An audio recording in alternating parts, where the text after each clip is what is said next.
We interrupt your regularly scheduled programming to bring you a special presentation of Two Nerds, a podcast. Your home for everything movies, music, video games, and everything in between.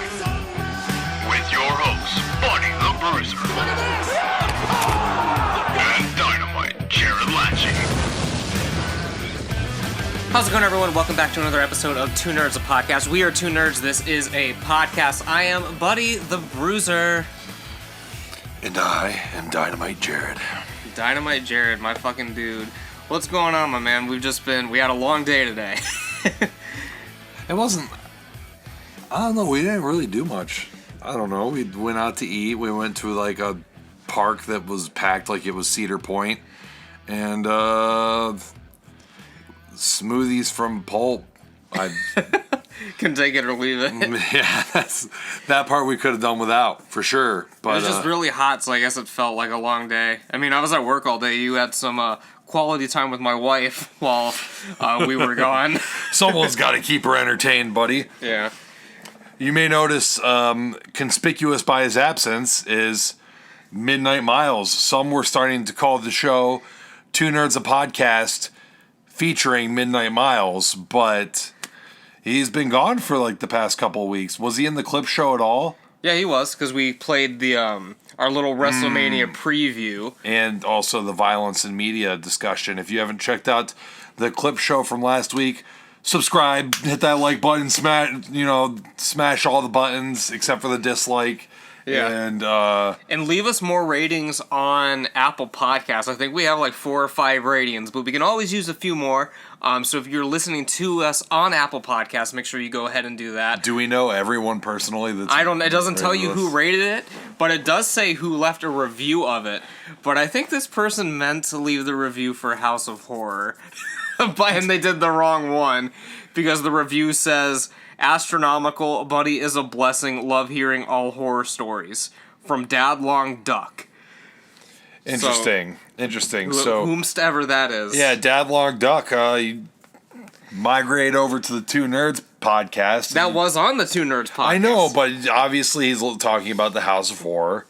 All right, and migrate over here. Talk about how Dynamite Jarrod is a curse. Is a blessing and a curse. Yeah.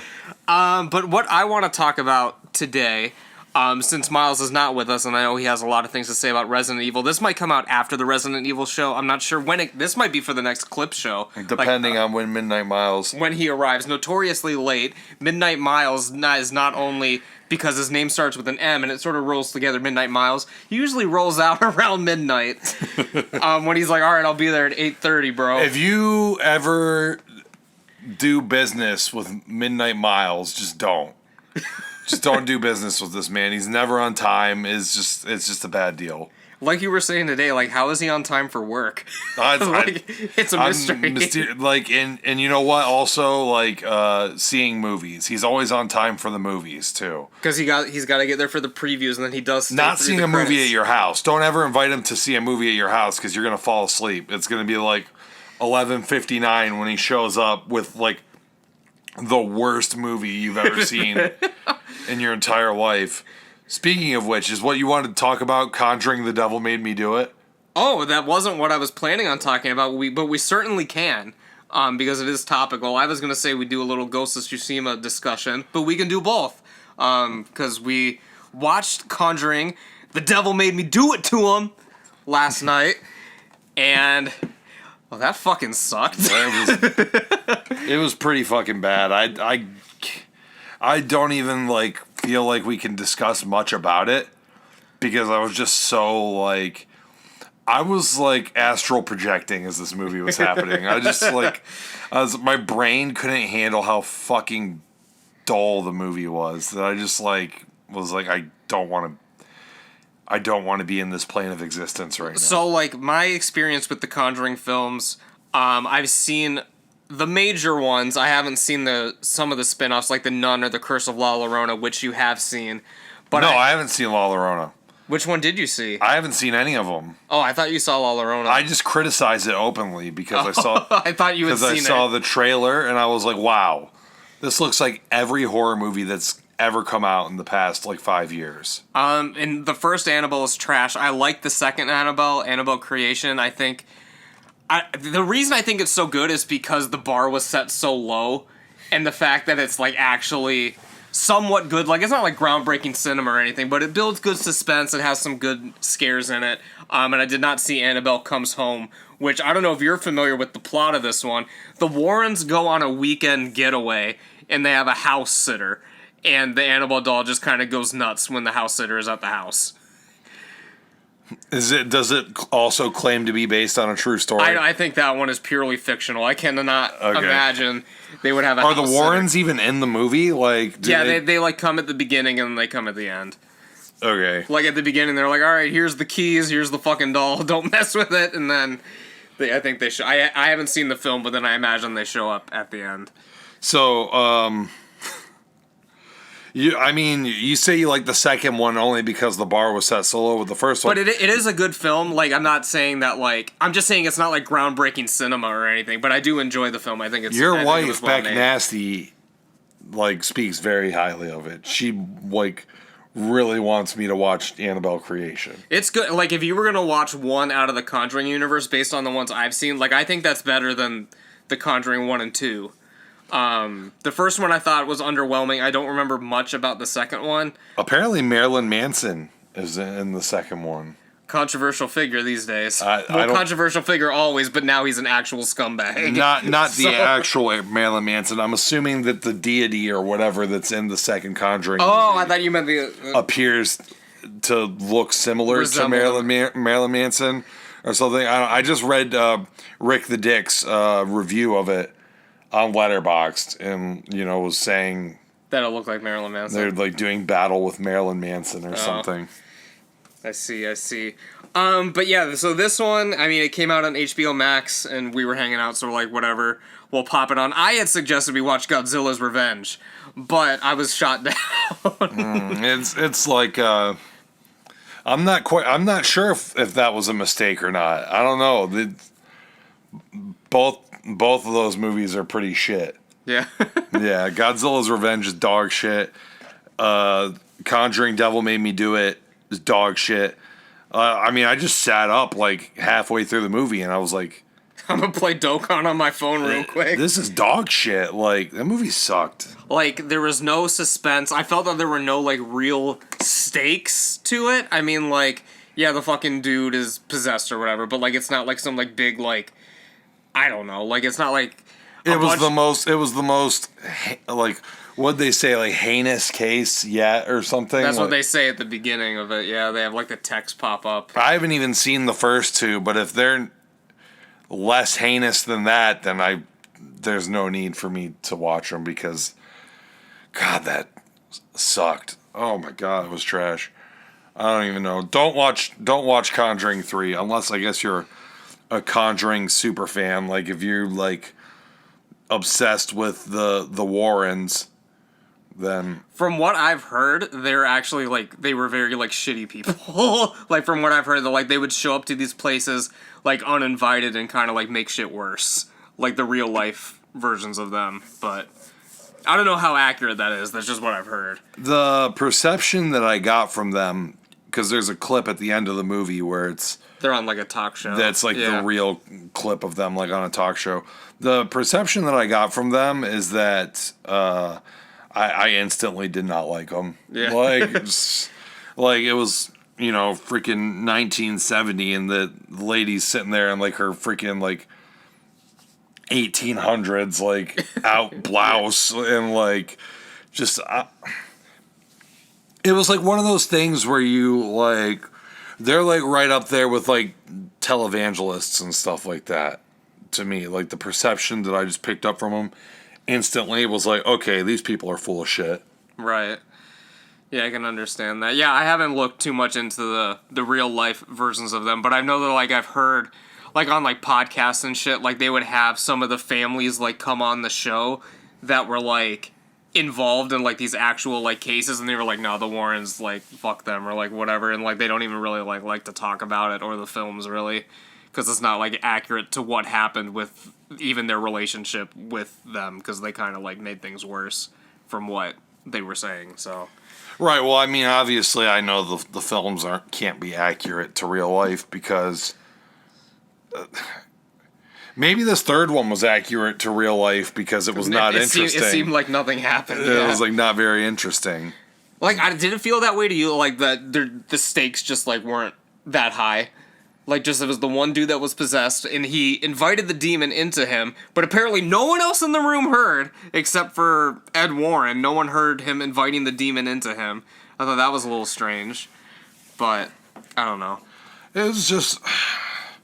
Like you said, it's hard to even talk about it, because, yeah, it was just very dull. Like, I don't know about the stakes or whatever. I mean, I guess there were stakes, like proving the dude's innocence. I just didn't care. Like... And, I mean, by the end of the movie, because it's based on a real case where the guy got, like, manslaughter or whatever, like, in the real life, I don't believe for a second that the dude was possessed by a demon when he murdered someone. Right. I mean, I don't know. I mean, maybe I'm just a skeptic and I don't really believe in, like, demonic possession, but I don't know. Where do you stand on demonic possession? I think a lot of it is more existing, like, mental issues. Where, like, yeah, like, in that person's head, they think that they are possessed, but I don't think that there's anything actually, like, demonic going on. Like, I think it's all mental You think illness. that they have, like... I mean, I'm sure there's some cases... dementia or something. Well, I don't know if it would be dementia, but I don't know what it would be called, but I think a lot of it is more, like, unresolved mental health issues. Do you think... that this man was on LSD? He appeared to be on LSD in this movie. In this movie, it was definitely portrayed that he was on some sort of narcotics. It was definitely, like, in the movie, it was, like, portrayed that, like, being possessed is, like, a bad trip. Yeah. Basically. But yeah, like, as you said, it's hard to even talk about it, because, I mean, I felt there was, like, no real, like, genuine suspense in it. Like, I don't know, like, the entire time we were, like, none of the jump scares worked. Like, we were just kind of, like, sitting there and... recovering from our Indian food. Like, I don't know, like, I wasn't like... I may have hated it more due to the fact that I haven't seen any of the other ones, and maybe the fact that the Warrens as characters have been built up through the first and second movie to the point in this movie where maybe if you're not familiar with their journey to this point, that... there's nothing in this movie to make you really interested in them as people, as characters. Right, yeah, I can understand that. I'm really giving it the benefit of the doubt here, like... Yeah. Well, I mean, if you didn't like this one, I mean, I can't remember how much better... I mean, this is definitely the worst out of the 3 Conjuring movies, the ones that are called The Conjuring, but I can't remember how much better the other ones are. Like, it's not, like, astronomically better, but this one is definitely the weakest one. Like, by far, like, I think, out of those 3. It was just really boring. It just wasn't interesting at all. I mean, it's not like they had, like, a bunch of bad dialogue or acting or bad production values or anything like that. It was really just very fucking boring. Yeah, I can agree with that. I don't know, man. I mean, I do like that we watched it here for free, essentially, instead of all going to a theater and paying for it. So that is that's why it's a big plus with this HBO Max and the same day release kind of thing. So I was stoked about that, but glad we saw Godzilla in the theaters, and I missed a couple other ones. I wanted to see, like, Judas and the Black Messiah and some other things they did same day release, but I didn't watch them. But did you watch Mortal Kombat yet? I didn't know, because you said not to. Did I really just say not to watch it? Well, you said it sucked, so I was like, all right, I'm not going to bother. It's just like... I mean, I don't even think I rated it on Letterboxd because I fell asleep. So... yeah. I don't know. Maybe watch it and see for yourself. I just didn't enjoy Well, from everyone I've heard talk about it, they say they don't like it. So I would imagine I wouldn't either. And yeah, I was never really the biggest Mortal Kombat fan. Like, I've never... Like, it was never something I was, like, super into. So, like, I wasn't, like, that excited for the film as it was. So, I don't know. I'll probably never see it. As a kid, I was, like, super, like hype about Mortal Kombat. See, I was a Soul Calibur kid. Like, if they made a Soul Calibur film, like, I'd be into that. But, like, I was Mortal Kombat, I never really played it, really. Well, see what you just said to me is, like, pretty exemplary of, like, why you're not a Mortal Kombat guy. Because I guess maybe you were either too young or maybe not even born yet when Mortal Kombat was, like, at its, like, fucking, like, cultural peak. Yeah, at its peak, I was very young. Like, those films were coming out when I was, like, 2 or 3, and then, like, I never really played them in the arcades much, because at that point, they had, like, fucking, like, Tekken 4 and, like, all these, like, other games. Yeah, like, you know. yeah. I remember when it was, like, Mortal Kombat and Street Fighter, and those were, like, the only fighting games that you had on the block. And, of course, you would always want to play Mortal Kombat. It had blood in it, you know what I mean? So, like, Mortal Kombat was a huge deal when I was a kid, and I was, like, really into it. I was never good at it. Just, like, I just thought it was the coolest thing. Like, I would watch my brother play it, and, you know, he'd be doing, like, all the fatalities and stuff, and, like, I don't know, it was just cool. It was cool back then. Yeah, that was something that Soul Calibur didn't really have. It didn't really have, like, the epic, like, fatalities or, like, death things. They just kind of, like, I like Soul Calibur. I honestly think Soul Calibur is a better game than, like, any Mortal Kombat game. Yeah, I really like Soul Calibur 2 was my main one, because they had that on GameCube, and of course I personally think that's the best version of the game because it does have Link in it. Right, yeah. So I had the Soul Calibur 2 with Link in it as well. I also got Soul Calibur 3 when that came out with the create a character mode and, like, the little quest mode. That was cool. Those games are fun. I like that. You know what's another fun game? It's a game I just started, but it's a game that you just beat it, actually. Yeah, earlier this week. Yeah, so Ghost of Tsushima. I wanted to have this discussion because it's kind of like a unique perspective with someone who's just starting a game and someone who just finished the game. Mm-hmm. So it's kind of like the seasoned sensei, and then I'm the young Padawan, as you will, or what the Star Wars lingo, or what. Well, see, sensei and Padawan, that's the Star Wars lingo. Yeah, well, not sensei, but you know what I'm saying. The guy, the seasoned vet, and the guy just starting out. Jarrod's back is killing him, so you know he's been doing many martial arts in his day. But game I was very excited to play, and I've just been waiting for it to go on sale forever since I got my PS5. And I finally got it, bit the bullet, got the fucking game, and I've just started it. I had one session with it, played for about 2 hours, and yeah. What about you, fam? Well, I mean, because you were excited to play it too, and then you finally got it a couple weeks ago. Yeah, and I mean, I played the shit out of it, so, you know, obviously I liked it. I haven't beaten the game 100%. Even after you beat the game, like, any Mongol camps that you don't, like, you know, I guess liberate or whatever, like, you go in and kind of take back the areas of Tsushima that the Mongols have encamped at or whatever. And a lot of them are optional. You just kind of see them as you're going around. And at the beginning, there's more of a point to them because as you kill them, as you kill, like, the Mongol leaders in there, it fills up a gauge that leads to, like, your next stance that you get. There's 4 stances in the game. But once after I got my 4th stance, then it wasn't, like, a real high priority to take out, like, the optional Mongol camps. Because you're done powering up that. The only other thing that they do is they open up. You might not have looked yet at your map, but on your map, like, everything is, like, whited out, undiscovered. Right. Yeah. Until you either ride through it, or when you take out a Mongol camp, it opens up, like, a pretty big chunk of the map, like that territory that it'll just show, like, and then once you do that, like, it'll kind of show in that region, like, what the question marks will come up. So that could be like a fox den, which you go to the fox den, like, you go to the fox dens and there's always a fox there. You follow the fox to, like, a shrine, and then once you honor the shrine, it will open up. Like, it'll do a gauge just like when you kill the leaders. And once you fill out the gauge, you get, like, a new charm slot. And you put on charms to, like, boost your stats. and stuff like that. It'll be either Fox Den, a hot spring. Hot springs will like fully recover your health and increase your maximum health by like a small amount, or a bamboo strike. And bamboo strikes, you do a certain amount of them, and then your resolve will increase.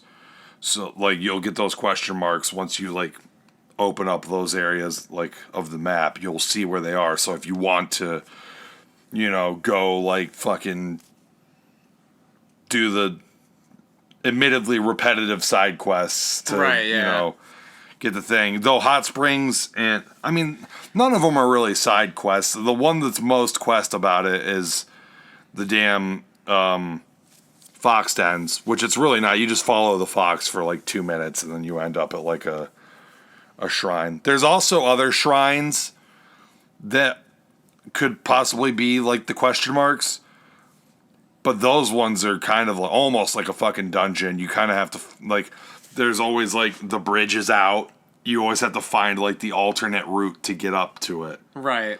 And like you'll need the grappling hook for it, and it's kind of a pain in the ass. Yeah, and I was telling you this. I was like exploring the game a little bit because I had just started. I didn't want to do all the main story stuff like boom, boom, boom. I kind of wanted to like take my time with the game, and so like I started walking up like this mountain or whatever, and it got to a sign that like said like a shrine was like up ahead. So like I went up to it, and a menu literally popped up on the screen, and it said like don't go here. You don't have the item that you need. Which is kind of weird. Like it's kind of weird that like a game would like do that, because like I don't know, like in Breath of the Wild or like any other game that's like open world, if you're like at a place and like you're not supposed to be there yet, and like it doesn't say like, hey, what are you doing? Like, you know what I mean?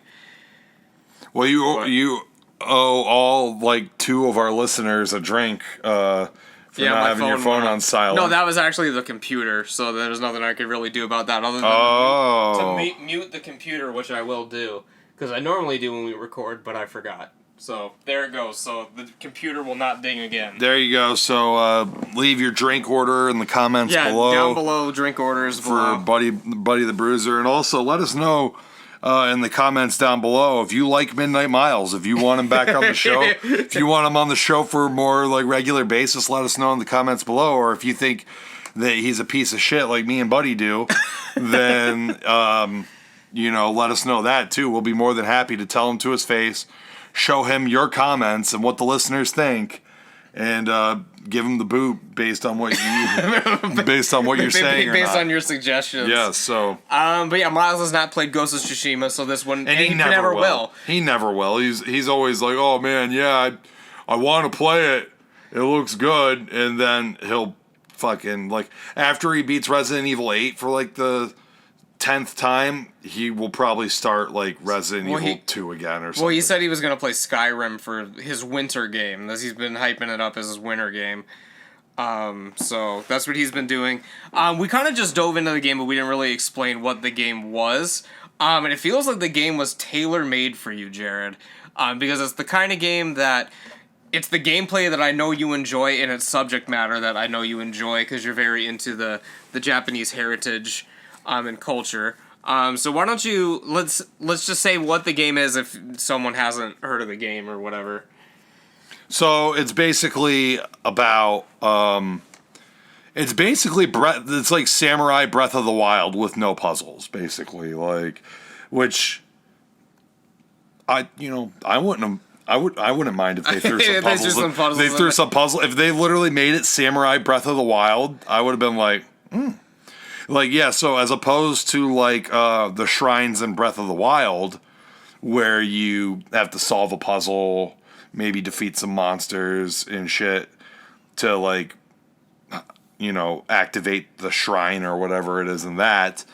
In Ghost of Tsushima, those are pretty much replaced with, like, fox shrines or, like, normal shrines that are not really puzzles, or Mongol encampments, which is basically you go in there, you kill everyone, and then, like, after you kill everyone, it will literally go to, like, a cutscene where, like, all the Japanese people basically, like, move back in, and they're, like, fixing the town back up, and they have, like, their horse carriages, and the merchants are coming in and stuff.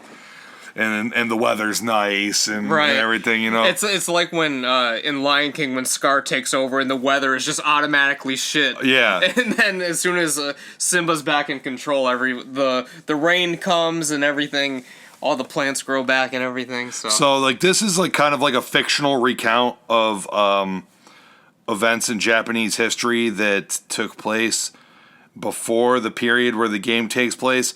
It's kind of confusing. Like, based on the way the people are acting and dressed and all this shit in the game, you know, and they talk about the Shogun and stuff like that. So I would say that based on like kind of like all that, the game kind of takes place in like the Tokugawa era, or you know, probably the Tokugawa era, because like he was the first like dude to actually like unify Japan under like the Shogun. Like other dudes came close, like Nobunaga came really close, and then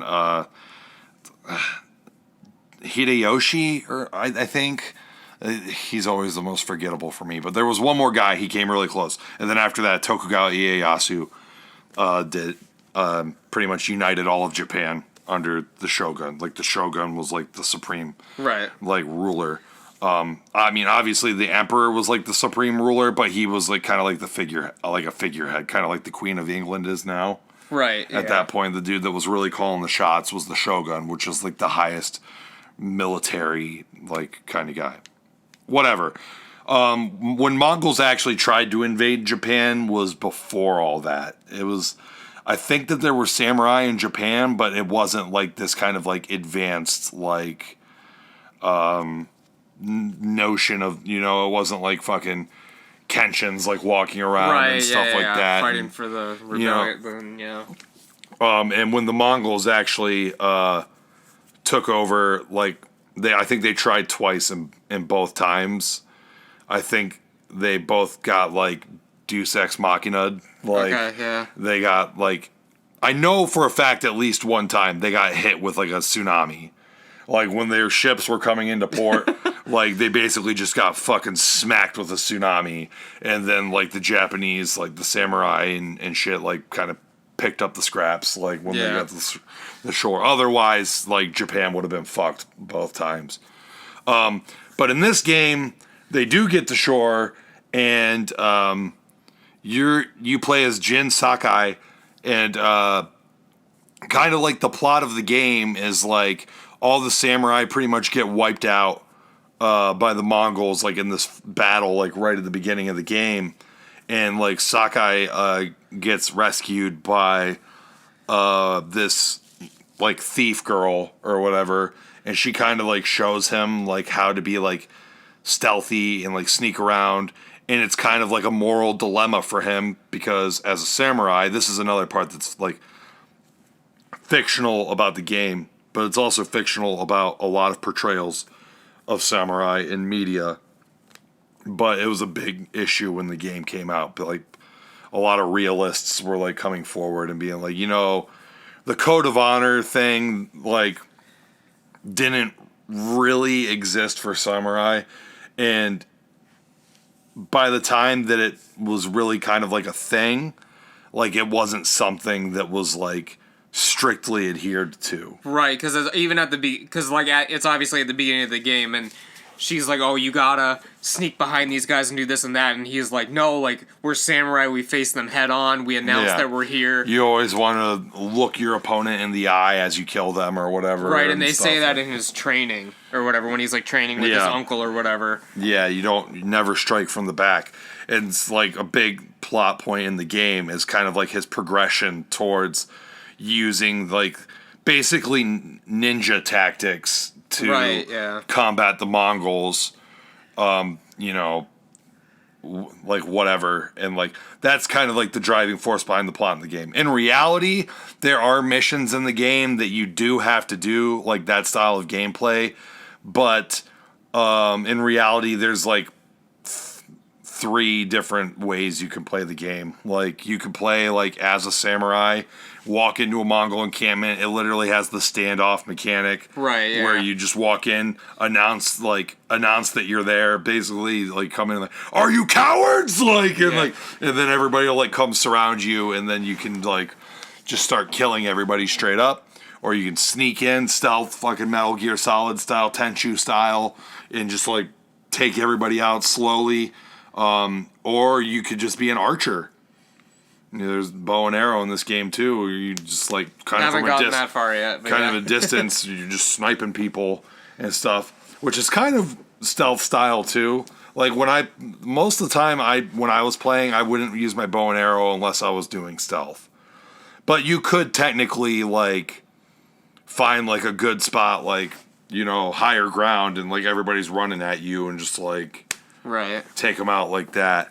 And then obviously there's all kinds of like tools for the ghost, you know, like smoke bombs and sticky bombs and kunai and stuff like that you can unlock as you progress that kind of work towards your stealth, you know, kind of gameplay. I played mostly as like a samurai.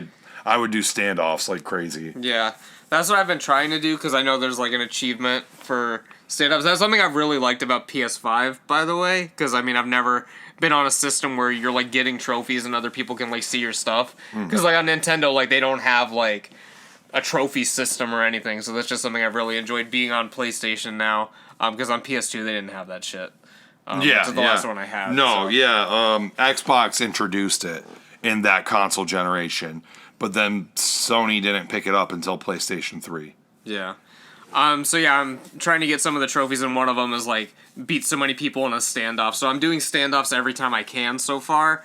Yeah, I'll just give you a hint right now on that trophy. You're not going to be able to get it until you get the Sakai family armor and level it up to its max. Okay, so don't worry about it. Yeah, don't worry about it right now. Like, and that's why I wanted to have this discussion. I was hoping you'd give some tips and tricks. I got that trophy. The only way to get it is to have the Sakai family armor fully leveled, because when you do that, and there might even be like another piece of equipment that you need to level up, but like when you do that, it increases your standoff opponent like kill count to 5, which is what the trophy is. Kill 5 opponents in a standoff, in one standoff.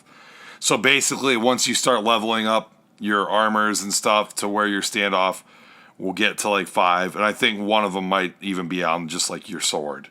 Like as you level up your sword, one of them might just be like increases your standoff kill. Because like mine was up to 3 without the Sakai family armor. I could kill 3 people in one standoff, but then the extra 2 could only come from.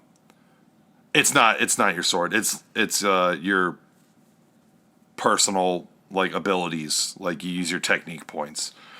You use technique points to unlock up to 3 people kill in one standoff, and then Sakai family armor gives you the additional 2 when it's fully leveled up. And then you could kill 5 in one. So then it just ends up, being they charge you Bato Jutsu the first guy, and then it goes into slow motion as like another guy charges you, and you have to time your hit like just right when he comes, time your hit just right when the next guy comes, and then once you kill your 5th guy, it'll just go into a normal Right, yeah, because battle I didn't realize. Yeah, because all the standoffs I've done so far is just the one guy. Yeah, you can only do the one guy. So I was like, is this next part not part of the standoff? Like I just didn't understand the mechanic of it, I guess. Yeah. So it's all in that same style. It has to be all in the same standoff to get the 5 kill trophy. Yeah. But yeah, I really enjoyed the game so far. I really like the art style. I think the game looks beautiful. Yeah, it looks amazing. Absolutely gorgeous. It looks better. I mean, it's weird because like Resident Evil came out like a year later, but looks way better than Resident Evil. Oh, it looks better than Resident Evil for sure. Like a billion times the better. The environments and stuff, and I feel like the environments in Resident Evil are supposed to be ugly, but literally the amount of detail in the environments in Ghost of Tsushima is just better for like a game that I guess is like kind of sort of like on the next gen, like. Yeah. And it does give you several options when you start the game on your language settings and on the way you want the game to look. I had started the game in is it just called the Kurosawa mode? Yeah, Kurosawa mode. And it was in black and white, and then within like 5 minutes I turned it off because I couldn't see anything. Yeah. And then, as you said, it sort of does like a disservice to the game because it just looks so great in color. Yeah, I understand why they put it in there, because obviously the people that made this game are just like huge like Kurosawa and like samurai like film like fans.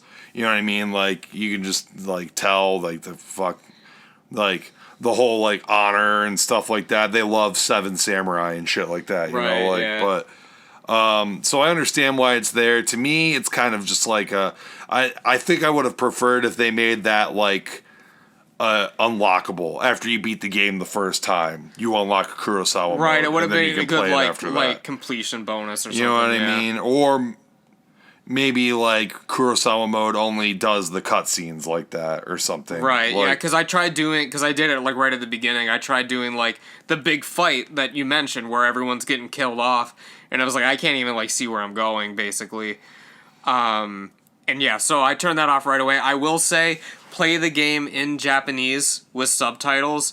I did turn the English on a couple times just when I was like going to the bathroom or whatever because I don't like pausing it like during a cutscene. I mean, I don't know. I mean, you mentioned it earlier to me, but I mean, I thought like because I instantly put it on Japanese. I was like, all right, this movie this game takes place in Japan, all Japanese dudes. Like, gotta have it in Japanese. Like, I'm gonna feel weird when all these fucking like Japanese dudes come up on the screen and just start speaking English. And I watched a video on YouTube where the guy, for some reason, had it in English because I guess he doesn't like reading subtitles. But I heard like the voices, and I was just like the voice, ew, I don't think the voice acting is like bad, but it just doesn't like feel right, and it doesn't like look right. Because I think in an anime, it's like more acceptable, except for in like JoJo. That's the exception. Well, I just feel like in JoJo, like. Because they're doing the British accents and stuff. I just feel like in JoJo, like, yeah, the British accents are god awful, and I understand like it takes place in like Great Britain and stuff in the first gen, but like, I feel like I don't know, like, you know, like the Japanese language lends itself so well to like over the top, like talking, oh yeah, for sure. Which is like what JoJo to me is like all about. Like, is like the, you know, fucking like sticky fingers, you know, like that shit. Like, I love that stuff. So like watching JoJo, and I can't imagine like some sticky fingers, like, or you right, know, like so you know. Whatever, but like I feel like in most anime, like I'm watching Monster right now, and I'm watching it dubbed. For one thing, it takes place in Germany, so I mean, like, should I put on the German dub? No, I don't even think it exists, but it probably does. But on YouTube, it's all on YouTube, by the way. If you ever want to watch Monster, it's really good. I recommend it. But it's either in Japanese or English dub on YouTube. So. I just was like, okay, English dub. And the dub for it has been really fucking good. I feel like in anime, the characters are so nondescript, usually like in their like ethnic features. Unless a dude's black, they'll make goddamn sure you know he's black. You know what I mean? But like, you know, like all the Japanese or white like somebody would literally have to come in if it's an anime and literally be like, "Oh, I'm from America," and they'll be like, "Oh, you're American," you know, but like, and they'll look exactly the same, you know. In a game like this, like the characters are Japanese and they look Japanese because it's like a game done in the style of realism. So like, to like have like these Japanese ass fucking samurai dudes coming up to me and be like, "Lord Sakai, please help me," you know, like, or something like that. Yeah. No, I need the guy, "Sakai-sama," you know, like, "Onegaishimasu," like, you know. So, you know, like, I'd never even considered English for the game. Yeah, but it is toggleable on and off. It just makes you go back to your latest like save point, which when I did it, it was literally like during a cutscene, so it just started the cutscene over for like 5 seconds. But yeah, and then you can turn the black and white mode on and off as you want. It doesn't make you go back to a save point or anything. That's just a simple like color switch. So yeah, I mean, in this game when it's like nice weather out and you're just riding through like the environments and like the trees have like the different color leaves and like you can see the ocean and like the grass is blowing in the wind. It's a beautiful game, yeah. And shit, like I just can't imagine like that in black and white would make it like so drab looking to me, which I mean, cool, I guess. I don't know, but there's parts in the game where you have to like track people, right? Like based on footprints. Okay. It happens a lot. Like I tracked a bear in that tutorial thing when you're training. Oh yeah. But yeah. So. Yeah, like there's a lot of like my biggest criticism of the game is that like a lot of the quests and stuff are really repetitive. It's like you show up somewhere, they're like, "Oh my god, my son, like I haven't heard from him in days, or whatever." Like, okay, I'll go check it out. And then you show up at the dojo and it's like no one's there, but there's blood on the floor. You know what I mean? Right, so you're like, okay, what's going on? I have to investigate. And like I did. Then you'll find you'll follow the blood to the footprints, and then you'll follow the footprints for like a mile, and then find the son or whoever kidnapped him or whatever. And like that happens all the fucking time. Yeah, I already did one of the first like side quests or whatever. I don't know how far along in the game it actually is because I was just wandering around. But it was like a guy who was like, "Oh, my wife and son, they took my house or whatever," and then you go and like you kill the Mongols that are at the house, and then you have to like track down the river a little bit, and then you find like the blood, and it turns out like they died. Yeah. But so I'm looking forward to a lot more of that. You're saying, that happens all the fucking time. I wish they would have like more variety and varied it a little bit, but that's my biggest criticism of the game. Otherwise, like as far as like combat and like exploration goes, like rock solid. Like I actually like fucking like riding around my horse because you can just see all the beautiful scenery.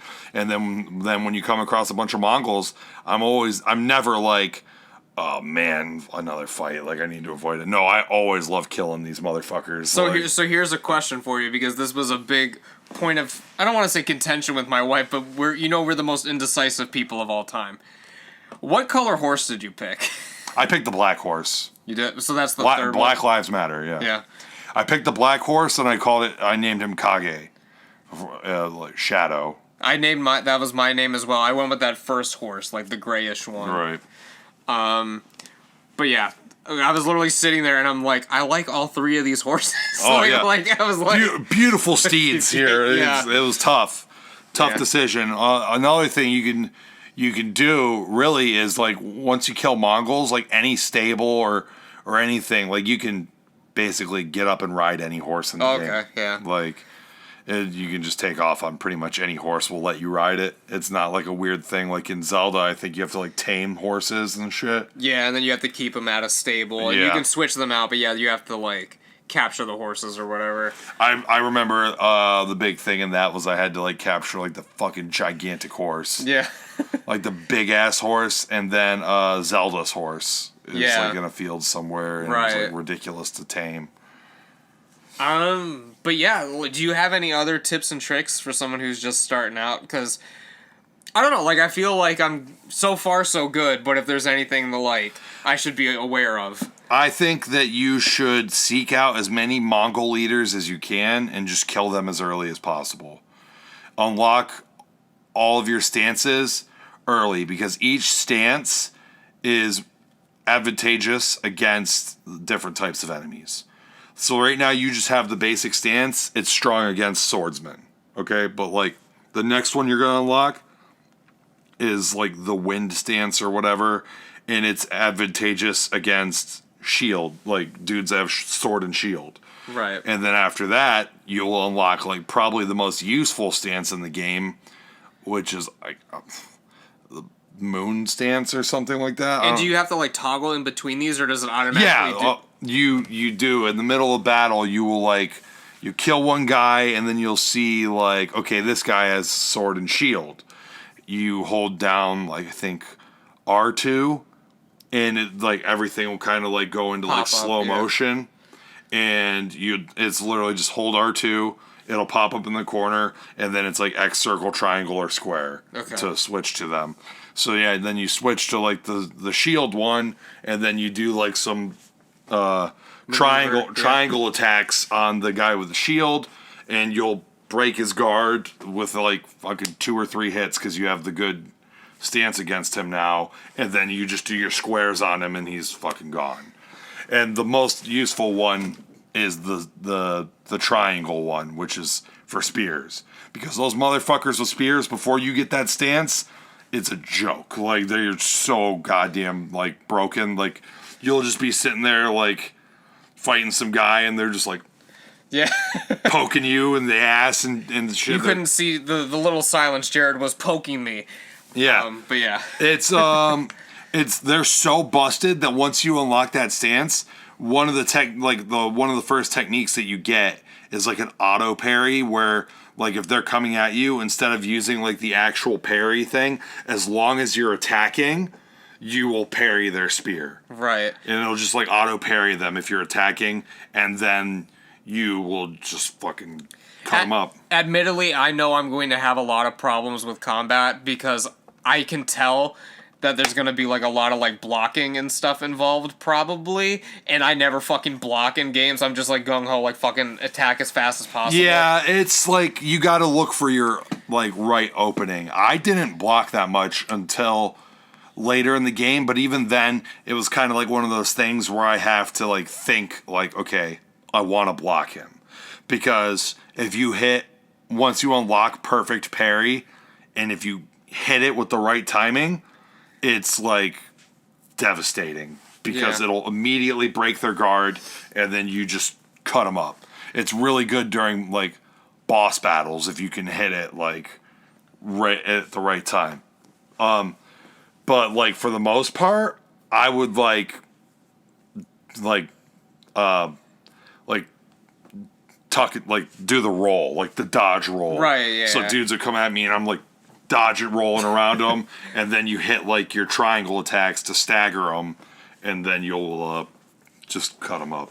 Yeah. It's really not that hard once you get the hang of it, honestly. At the beginning, I was like, God damn it, like I'm getting killed get my ass constantly. kicked. Like, once you get all your stances, which is why I say like go for it as soon as possible.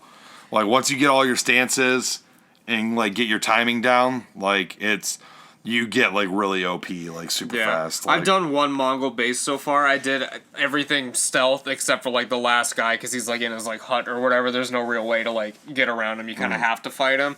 So I've only done one so far, and I saw you like fill like the gauge. So I think I need like 3 more to like fill the circle or something.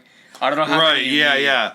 So yeah, for the first stance, which will be your shield, like killer, it's like you kill 4 Mongol leaders. You've killed 1. Right. And then after that, it's like 6, and then you have to kill like. So it increases 8. as you go on. So like it takes a minute, but like really the last stance is for like brutes. So it's kind of useful too, because like I know that have you fought any yet? No, They're just like the big fat fucking Mongols that come. Like, I don't know if I've fought, maybe like one. I know I've faced a lot of guys that are like big like jack dudes that have like a giant like hammer or something. yeah, or, like, that's a spear. brute. Yeah, okay, that's a yeah. brute. Like, yeah, once you get that stance, no matter what weapon they're holding, you can use that. And like basically, Jin does like fucking like spin kicks. Okay. Like, and you'll just kick them twice, and then like their guard will break, and then you can just fucking cut them. Yeah. But yeah, I look forward to playing the game. It's gonna be the game I play next. I've already started it. So maybe when I finish the game, we will have a further in-depth discussion. Maybe get into more elements about the story and stuff. I'm excited to see where it goes. As I said, I just did the one Mongol base where We thought her brother was going to be, but was not there. So we're going somewhere else. Oh God! Yeah. I swear to God, they go through like 3 Mongol bases before they find this fucking guy. Okay. I swear to fucking God, it takes forever to find this dude. Right. But yeah, if you guys want to hear our discussion when I have finished the game, which shouldn't be, I don't know, it might be about a month, or I mean, how long did it take you to finish the game? I think that if you have a lot of free time, you could do it in like not that long. Not that long. A few days. It's really not that long. But I mean, also though, you're a collector and you like to fucking. I mean, that's what you claim, right? Well, once you beat the game, can you go back and do stuff, or do you? Like I said, So I might finish the story and then continue to do once I finish the story, basically. Yeah, once you finish the story, then you can go basically when you finish the story. I mean, I don't think it's a big spoiler to say that you kill Khotun Khan. I would assume. You kill Khotun Khan, and then basically there's a little bit more, and then credits roll, and then you basically start up again in a dwelling that you have, and it's basically all right, now you need to drive the Mongol forces out of right. Tsushima. So yeah, there's still more. So it'll just basically at that point it will automatically load up all the Mongol encampments that you have not done yet. So you can go to them and take them out. Right. Yeah, so maybe when I finish the story, we will continue this discussion. But yeah, Miles may be arriving somewhat soon. So we're going to wrap this thing up. And who knows, maybe this will be the episode this week. Maybe it'll be next week. Maybe it'll be for a clip show, because I don't really know how long we've been going here. But yeah, I think that'll do it for this week. Had an interesting discussion. Excited to finish the game. I'll definitely be talking about it with you when I'm done, whether or not it's on the show or not.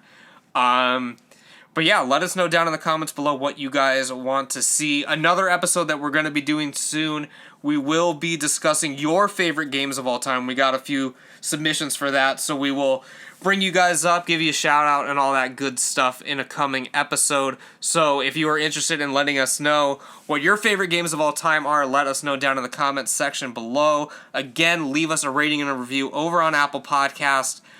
Subscribe on Spotify, YouTube. On the quest for 1,000 subscribers, I think I got 25-ish more to go. Oof. Maybe 30 until we get to 1,000. Big deal. Are we gonna do a 1,000-minute podcast marathon? Sometimes we get close. 1,000. How 1,000 minutes? Well, I don't know. Well, what's 1,000 divided by 60? You're asking the wrong guy. Well, use your calculator. You got your phone in your hand. Let us know in the comments below, gamers, if you figured this out before he does. 1,000 minutes, 2 hours. That is a 16-hour and 667. Ooh. So a 16-hour podcast. I feel like that's doable. I mean, if we did a live stream, we could do 1,000-minute, 1,000 subscriber live stream special, where we're just playing fucking Mario Party and Banjo-Kazooie the entire time. Yeah. What can we? Deadly Premonition 2. Can we 100% Deadly Premonition in 16 hours? Oh my god. That'd be tough. Let us know in the comments below, gamers, if what game you want us to try and platinum in 16 hours on the stream. To platinum? Yeah. In 16 hours? 100% it.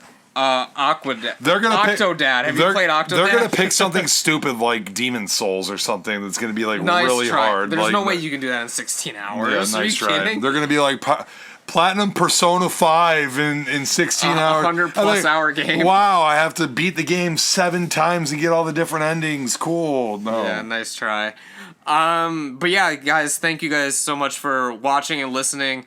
I heard that there was this fighting game to in order to get the platinum, there was a trophy in it that you had to beat the game with every character in the game 300 times for each character. What would that there's no challenge to that. It's just all right, I'm just gonna waste all this time. It's just monotonous and trash. You know I don't even mean? know what fighting game it is. It's just and trust me, I will not be platinuming. Yeah. Every time I've only platinumed 3 games. And every time I'm all right, I'm gonna platinum this. It's always I have to play the game first, and like I get the feel for the game, and I'm like, really like this game. Like, it's a really good fucking game. Think I might want to platinum this, and then I'll pull up the trophies and see if it's even feasible. See what I'm working with here, because then if it's like, you know, like beat the game 700 times, I'm like, you're like, what? Not platinuming this, but you know, if it's something like you only have to beat the game like 2 or 3 times, two or three times, and like, you know, get like the highest score in this mode or whatever, then I'm like, all right, it's going to be a little challenging, but I think I can do it. Then I'll try and go for it. But it's got to be feasible for me to even consider it. Yeah. But yeah, let us know what we should 100% complete on our 16-hour live stream. It doesn't even have to be a platinum trophy. Like, it could literally be like Banjo-Kazooie or Mario 64. I think we could 100% Mario 64 in like 5 hours. In 5? Maybe. I don't know. How many stars is it? It's like, what, 120 stars? Yeah, but is there other things you need to do to like fully complete it, or is it just getting all the stars? I'm not sure. We might have to look into it, because I know like in Donkey Kong 64, for example, you have to get you have to get like all the bananas, all that shit. I understand that, but like in Mario 64, I don't really think there's that many collectibles other than stars. Right. I don't know. I mean, the people in the comments will probably know more than we do. But yeah, let us know, and yeah, we're probably going to be recording with Miles at some point if he decides to come. So we're going to wrap this up. This may be this week's episode. This may be a backup episode at some point in the future. But either way, we will see you at some point in the future. And this is Buddy the Bruiser. I'm signing off. And I will catch your ass down the road, gamers.